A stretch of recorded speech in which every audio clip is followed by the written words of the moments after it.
Antara tanda amalan umrah dan haji kita ni diterima adalah kita berterusan dengan amalan-amalan yang kita buat di sana sampailah kita balik ke rumah masing-masing. Jadi ramai juga di antara kita, termasuk saya sendiri, merasa sangat rindu kan bila kita balik dah ke Malaysia. Kita rasa sangat rindu dengan Mekah, Madinah. Kerana apa? Kerana amalan kita di sana yang kita banyak melakukan amalan, jadi ketenangan tu kita dapat rasakan. Jadi kita merasa rindu dengan keadaan tersebut, rindu dengan dengan tempat-tempat yang sangat diberkati itu.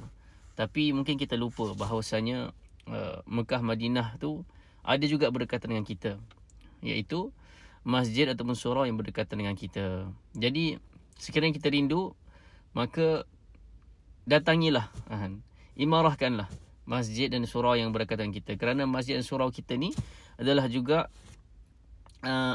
adalah Mekah, Madinah yang dekat dengan kita. Di sinilah rumah Allah juga. Di situlah juga turunnya keampunan, turunnya keberkatan, suasana para malaikat dalam masjid dan surau tersebut. Jadi sekiranya kita rindu, datangilah masjid dan surau. Kerana itulah juga tanda bahawasanya amalan kita, umrah ataupun haji kita diterima. Kita berterusan istiqamah dalam mendatangi masjid dan surau, insya-Allah. Doakan saya juga, semoga Allah SWT pilih saya juga untuk berterusan mengimarahkan masjid dan surau. Assalamualaikum.